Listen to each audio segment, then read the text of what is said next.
Tänane saade on eriline, sellepärast et poole tunni pärast me võime näha uue kuldkeeleka tšempioni sündi, me võime näha uue kuldtissi sündi, me võime näha uue kuldaadli sündi või siis jääme sellest ilma, sellepärast et ümmargused Tauno ja Margus on valmis maksma ühe abielupaari laste fotode eest 2 punkti ja me oleme valmis kuulama ära tänase õhtu viimast küsimust. Alustame Margusest. Palun näita tissi, mitte õnnestunud Villerit tema tissilt tõugata.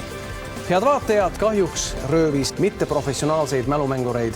Viller, sa oled uus Kuldvillaku tiss. Aplaus kõikjal kodudes sulle, Viller, ja 5 saatega kokku kogusid sa endale täpselt 4899 tissi.